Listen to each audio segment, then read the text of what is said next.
हेम किरीटनी पंडित माखनलाल चतुर्वेदी की एक प्रसिद्ध रचना है। पिछले कार्यक्रम में हमने इस कविता के संबंध में कुछ व्याख्याएं प्रस्तुत की थी। इस कविता में पंडित माखनलाल चतुर्वेदी ने प्रकृति के माध्यम से यह बतलाने की चेष्टा की है कि अंग्रेजी शासक हमारी भारतीय संपदा, हमारे प्राकृतिक वन संपदा, हमारे मान सम्मान और हमारे भौतिक सुखों का दोहन कर रहा है। वह विश्व में हमें अधिक कीर्तिमान बनाने का लालच देकर अपना दास बनाना चाहता है, अनुगामी बनाना चाहता है और हमारे अंतःकरण में जो कुछ भी हमारी इच्छाएं हैं, हमारी कामनाएं हैं या हमारे संकल्प हैं या हमारे प्रयत्न हैं, उन सब को जान लेना चाहता है। और हमारे कुछ साथी जो स्वतंत्रता के आंदोलन में आगे हैं, उनके रहस्यों को जानकर उनके प्रयत्नों को विफल कर देना चाहता है। इसलिए भारतीय जनता को आगाह करते हुए इस कविता के माध्यम से पंडित माखनलाल चतुर्वेदी यह बतलाना चाहते हैं कि हमें कभी भी अंग्रेजी शासकों के प्रति उनके सामने अपने विचारों को प्रकट नहीं करना है और जो कुछ भी प्रयत्न हमारे स्वतंत्रता के लिए हो रहे हैं उसमें हमें निरंतर आगे बढ़ना है, तभी हम अपने उद्देश्य को प्राप्त कर सकेंगे। यह जो हमारा समय है वह संकट और परीक्षा का समय है। हमारे सामने बहुत बड़ी चुनौती है। यद्यपि हमारे जीवन में सुख के अनेक उपादान उपस्थित हैं, वे आमोद प्रमोद के लिए या अन्य बातों के लिए, आनंद के लिए हमें बार बार आकर्षित कर रहे हैं, किंतु उनकी तरफ हमें ध्यान नहीं देना है और हमारे जीवन का इस समय जो एकमात्र ध्येय है कि हमारा देश पराधीनता की जंजीरों में जकड़ा हुआ है, उससे उसे मुक्त कराकर हमारे संपूर्ण देश को, राष्ट्र को स्वतंत्र कराना है। बस यही एकमात्र ध्येय है और जब तक हमारा देश स्वतंत्र नहीं हो जाता तब तक हमें किसी भी प्रकार के सुख का भोग नहीं करना है। यही बात इस कविता के माध्यम से पंडित माखनलाल चतुर्वेदी देना चाहते हैं। हेम किरीटनी के बचे हुए व्याख्या के अंशों को प्रस्तुत किया जा रहा है। वृक्ष के अंतर हृदय की री मृदुलतर शक्ति, फलों की जननी, सुगंधों की अमर अनुरक्ति। छोड़ तू बड़भागिनी ये उभय लालच छोड़, आज तो सिर काटने में हो रही है होड़। अरे व्यर्थ नहीं कि प्रीतम मांगता है दान, ले अमर तारुण्य अपने हाथ हो कुर्बान। मिटेंगी मिट जाए चंचल चाह, मुंदी रह तू हो न अरी तबाह। इन पंक्तियों में पंडित माखनलाल चतुर्वेदी ने प्रकृति के माध्यम से एक संदेश दिया है। वृक्ष के अंतर हृदय की री मृदुलतर शक्ति। अंतर शब्द का प्रयोग यहां पर भीतरी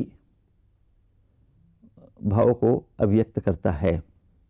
तो वृक्ष जो होता है उसमें उसका जो हृदय होता है उसके भीतर बहुत गहरी शक्ति है, बहुत गहरा रस है, क्योंकि उसी वृक्ष के रस से उसमें फूल आते हैं और फल आते हैं। और यह एक ऐसी कोमल शक्ति है जो फलों की जननी के रूप में भी प्रयुक्त होती है और फूलों की सुगंधों के रूप में उसकी अनुरक्ति के बीच के लिए भी प्रयुक्त होती है। क्योंकि फूल यदि हैं तो उसमें पराग है, सुगंध है, मधुरता है और यह आसक्ति का कारण बनती है। तो वृक्ष के अंतर हृदय की ये री मधुरतर शक्ति, ये वृक्ष जो हैं इनके अंदर वह मधुरिमा छिपी हुई है जो फूल और फल दोनों का उपादान प्रकृति के माध्यम से दे रही है। छोड़ तू बड़भागिनी ये उभय लालच छोड़। किंतु हे बड़े भाग्य वाली, बड़भागिनी, बड़े भाग्य वाली, तू इस लालच को छोड़ दे, इन दोनों लालचों को छोड़ दे, सुगंध को भी छोड़ दे, सुंदरता को भी छोड़ दे, और उसके प्रतिदान स्वरूप जो फल आ रहे हैं उन्हें भी छोड़ दे। आज तो सिर काटने में हो रही है होड़, क्योंकि यह जो समय है सिर काटने में एक स्पर्धा बनी हुई है। अब सिर कौन काट रहा है? सिर काटना यहां पर जो है प्रतीकात्मक है। यह अंग्रेजी शासक हमारा हर तरह से दोहन करना चाह रहा है। यह सिर काटने के बराबर है। लालच हमें दूसरी तरह का दिया जा रहा है, क्योंकि वृक्ष जो है, वृक्ष में फूल आएंगे और फल आएंगे। यह वनस्पति का उपादान है, प्रकृति का दान है, प्रतिदान है। जीवन का संचय इससे से होता है, हमारे जीवन का निर्वाह इससे से होता है, और इसी को आधार बनाकर प्रतिस्पर्धा का भाव यहां पर आ रहा है, और व्यापार के निमित्त इन सारी चीजों का दोहन करने का एक यत्न अंग्रेजों के द्वारा किया जा रहा है। तो सिर काटने में हो रही है होड़, क्योंकि यहाँ पे प्रतिस्पर्धा का भाव बना हुआ है और वो शोषण करना चाहते हैं, इसलिए हमें इस प्रकार के सभी लालचों को छोड़ना है। अरे व्यर्थ नहीं कि प्रियतम मांगता है दान, ले अमर तारुण्य अपने हाथ हो कुर्बान। ऐसा मत समझो कि हमारा प्रियतम दान मांग रहा है, नहीं, ये व्यर्थ नहीं है। क्योंकि यदि हमें अपनी आजादी को प्राप्त करने के लिए अपना सर्वस्व त्यागना भी पड़े तो हमें पीछे नहीं हटना है। हमारे हाथ में हमारी जवानी है, तो इस जवानी को हम और किसी आकर्षण में न बांधकर अपने देश की रक्षा के लिए कुर्बान हो जाएं, उसको हम समर्पित कर दें, त्याग कर दें, बलिपथ पर जाएं और अपने प्राणों का उत्सर्ग कर दें और अपनी आज़ादी की रक्षा करें। यही हमारे लिए सार्थकता होगी। बेटेंगी बिट जाए चंचल जा। यदि हमारे मन में उठने वाली कोमल कमनीय विषय वासना से निरत जवानी की चंचल इच्छाएं जागृत होती हैं और बलिपथ पर जाने से यदि वो मिटती है तो मिटने आने दो, मुंदी रह तू हो न अरी तबाह। यदि यहाँ पर तुझे किसी तरह से अन्य कार्यों के लिए अन्य शक्तियां आकर्षित कर रही है, ऐसी स्थिति में तू आंख बंद कर ही रहे, क्योंकि आंख खोलने पर तू तबाह हो जाएगी। तेरे मन में एक जो संकल्प है कि मैं अपने प्राणों का उत्सर्ग अपने राष्ट्र के लिए करूं, उस भावना को चुपचाप अपने मन में रख। अवसर आए तो उसके लिए प्रयत्न कर, अन्यथा चुपचाप अपनी आंखों को बंद करके रख। बंद करके रखना आंखों को इस बात का प्रतीक है कि यहाँ पर हमें अपने संकल्प को किसी के सामने प्रकट नहीं करना है, केवल जब अवसर आए उसी समय उस कर्म को करना है। अगली व्याख्या का अंश है, हंस रही है और हंस ले खूब तू मत बोल, भोगियों के चरण की कुचलन बनाकर मोल, तुच्छ से अनुराग पर वे खो रही है त्याग, राग पर उनके हुआ अपमान भोगी बाग, चाह तेरी भी बनेगी नाश का गोदाम, क्या तुझे भी चाहिए तारुण्य का नीलाम, संभल अलिंगन छू न पाए पराग, भैरवी सोरठ समझ मत जाग। कवि कहता है, हंस रही है और हंस ले खूब तू मत बोल। तेरे सौंदर्य पर देखकर लोग रिझते हैं, रिझते, प्रकृति को संबोधित कर कहा जा रहा है कि तेरे सौंदर्य को देखकर यदि कोई आकर्षित होता है तो होने दे, तुझे देखकर कोई हंसता है तो हंसने दे। तू कुछ नहीं कर रही है, आंख बंद कर पड़ी है, पड़ी रहे। उस पर यदि कोई हंस रहा है तो कितना भी हंस ले, हंसने दो।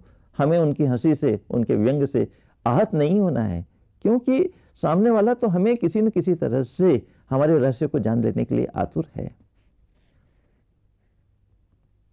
भोगियों के चरण की कुचलन बनाकर मोल, क्योंकि ये तो जितने भी भोगी लोग हैं, चाहे वे राजा हों, जमींदार हों, अंग्रेज शासक हों, विषयासक्त लोग हों या भोग करने वाला हो, हमें उनके चरण की, उनके पैरों की कुचलन नहीं बनना है। हमें उनके पैरों से रौंदा नहीं जाना है। फूल जब बाग में खिलता है तो जब तक उसका पराग भ्रमर चूस नहीं लेता है तब तक उसका महत्व रहता है, पर एक बार फूल के पराग को भ्रमर ने चूस लिया तो फूल की क्या महत्ता रहती है, फूल वहां से तोड़कर फेंक दिया जाता है।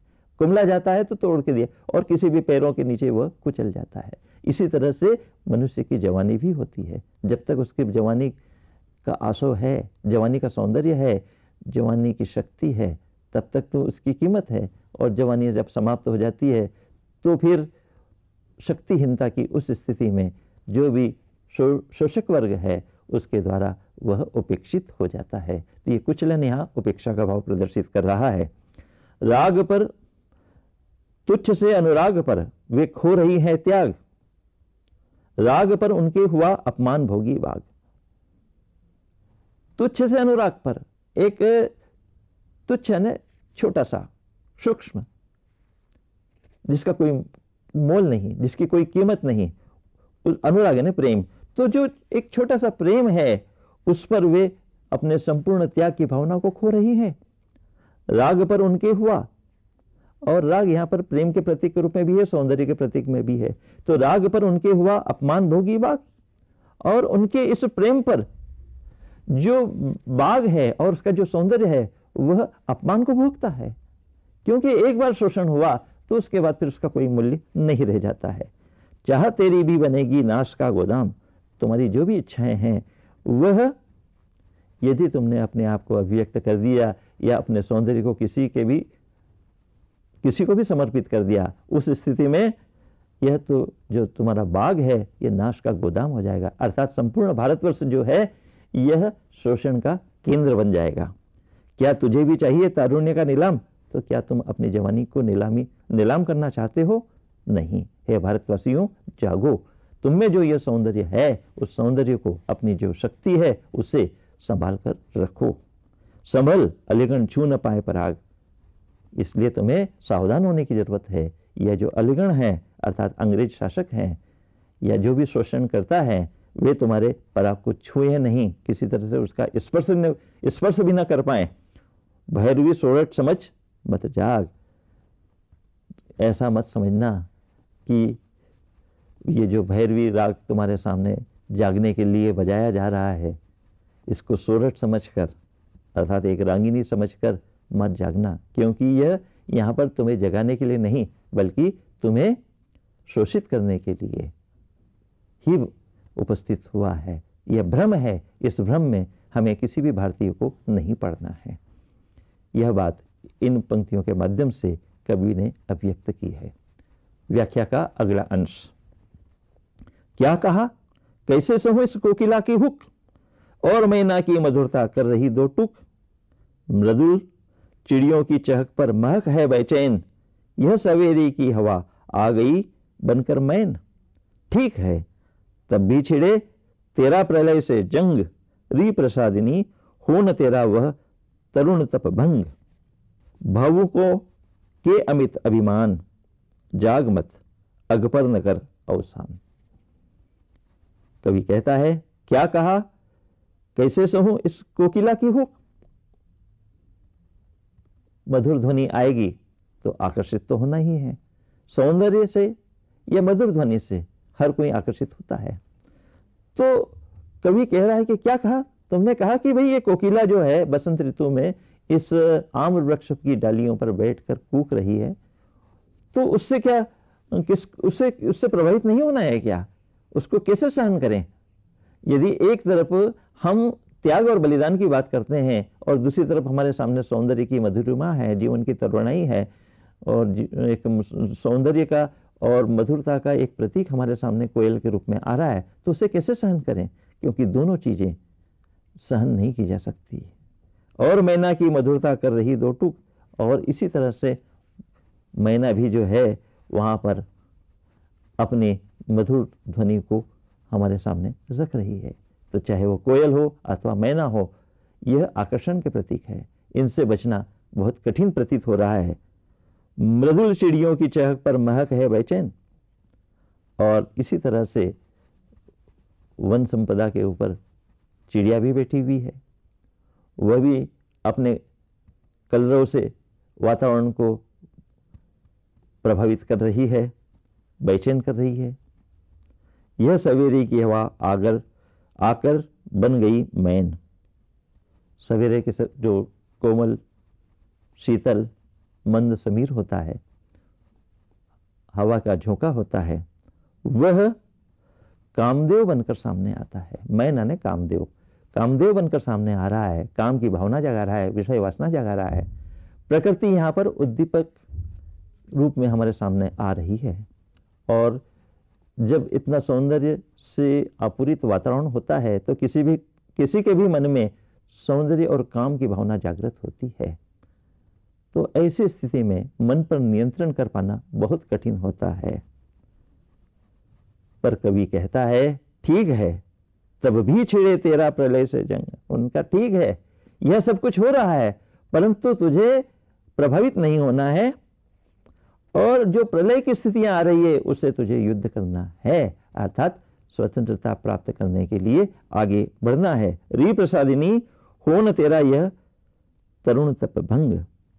हे प्रसाद को देने वाली भारतीय नारी या भारतीय पुरुष, जो जीवन का प्रसाद वितरित करने के लिए तत्पर बैठे हो, तुमने जो आजादी को प्राप्त करने के लिए एक तपस्या की है, वह तपस्या प्रकृति के सौंदर्य से भंग नहीं होना चाहिए, और मन को नियंत्रित करना है, संयमित करना है, और अपने उद्देश्य को प्राप्त करने के लिए निरंतर आगे बढ़ना है। भावुकों के अमित अभिमान जाग मत, अघ पर न कर अवसान। यदि कोई तुम्हारी निंदा भी करता है तो उन निंदा के स्वरों को सुनकर हमें भावुक नहीं होना है, और जो एक मिथ्या अभिमान है, मिथ्या गर्व है, उससे हमें प्रभावित नहीं होना है। इसलिए हम उनके सामने अपने अंतःकरण को न खोलें और अपने उद्देश्य में लगे रहें। यही बात इन पंक्तियों के माध्यम से कवि कहना चाहता है। व्याख्या का अगला अंश है, मिस्र के कर फेंकते तुझ पर सुनहली धूल, डाली पर तेरी रही निर्दय मुनैया झूल। कर रहे तुझको हवा पत्ते अपनपा भूल, कामनी का दे झाड़ें प्रमत्त दुकुल। पर न इनकी मान तू है शाप ये वरदान, हिम किरीटनी ने मंगाए हैं सखी तव प्राण। बिना बोले मात्र चरणों डोल, और उस दिन तक हृदय मत खोल। मित्र के कर फेंकते तुझ पर सुनहली धूल। मित्र यहाँ पर सूर्य के लिए प्रयुक्त हुआ है, और सुबह सुबह सूर्य की कोमल रश्मियां जो है सोने के रंग की होती है, सुनहली होती है, वह आ रही है। डाली पर तेरी रही निर्दय मुनैया झूल, और फूलों की डाली पर लाल मुनैया एक लाल पक्षी होता है, मादा पक्षी, यह वहां पर झूल रही है और अपनी चोंच से फूलों की पंखुड़ियों को नोच रही है। कर रहे तुझको हवा पत्ते अपनपा भूल, अपनापा यानी अपनापन, अपनापन भूल कर जो पत्ते हैं वे हवा के झोंकों से झूल रहे हैं, और कामिनी का दे रहा है झाड़े प्रमत्त दुकुल, और जो नए नए पत्ते वृक्षों पर आ रहे हैं रंग बिरंगे लाल रंग के, वे नए पत्ते ऐसा प्रतीत हो रहा है जैसे उस प्रकृति रूपी कामिनी स्त्री को नया वस्त्र प्रदान कर रहे हों। पर न इनकी मान तू, परंतु इसी किसी भी बात को तुझे मानना नहीं है शाप, क्योंकि ये वरदान नहीं है, शाप है। यह एक आकर्षण जो है वह तेरा अंत करने वाले हैं। हिम किरीटने ने मंगाए हैं सखी तव प्राण। यह भारत माता जो है जिसने रजत मुकुट धारण कर रखा है, हिम से आच्छादित हिमाचल पर्वत जिसका मुंह है, उसने तेरे प्राणों को मांगा है, इसलिए तू उसे बचा कर रख। बिना बोले मात्र चरणों डोल, और उस दिन तक हृदय मत खोल। जब तक तू अपने माता के चरणों में अपने सिर को समर्पित नहीं कर देती, तब तक अपने हृदय में जो उद्गार हैं, भाव हैं, उन्हें किसी भी तरह से अभिव्यक्त मत कर। यह बात यहाँ पर कवि कहना चाहता है। अंतिम अंश इस कविता का है जो विशिष्ट है, और सारी कविता का जो भाव है उसी अंश में समाया हुआ है। वह यह है, जब सिपाही उठे सेनानी उठे ललकार, मातृ बंधन मुक्ति का जिस दिन मने त्योहार, जबकि जनपथ लाल हो किसी की तलवार, आएगा सिर काटने उस दिवन मालाकार, करेगा हुंकार कलियां बंद हो तैयार, सूजियों से छेदने में आज उनकी बार, यह मधुर बलि हो विजय का मोल, मानिनी तब तक हृदय मत खोल, हिम किरीटनी की परम उपहार, री सजनी वनराजी की श्रृंगार।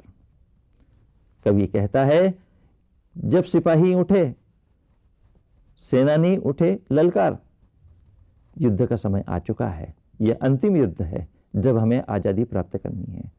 तो सिपाही उठेंगे और सेनानी जो हैं ललकारेंगे। मातृबंधन मुक्ति का जिस दिन मने त्योहार, और जिस दिन हम अपने माता अर्थात भारत माता को स्वतंत्र कराने के लिए आगे बढ़ेंगे, वह त्योहार के सदृश होगा। जबकि जनपथ लाल हो, और जनपथ वह मार्ग जहां पर हम चलकर अपनी आजादी को प्राप्त करेंगे, वह हमारे खून से लाल हो जाएगा। हो किसी की तलवार, चाहे किसी की भी तलवार हो, आएगा सिर काटने उस दिवस मालाकार, उस दिन मालाकार अर्थात माली, इस बाग की रक्षा करने वाला उस दिन आएगा और वह सिर काट देगा।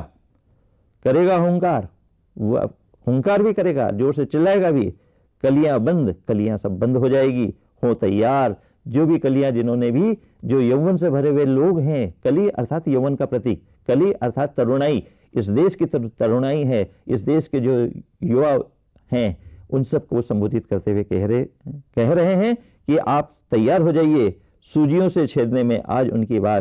क्योंकि जो कलियां होती है उनको सुई की नोक से छेदा जाता है, तब कहीं हार बनता है।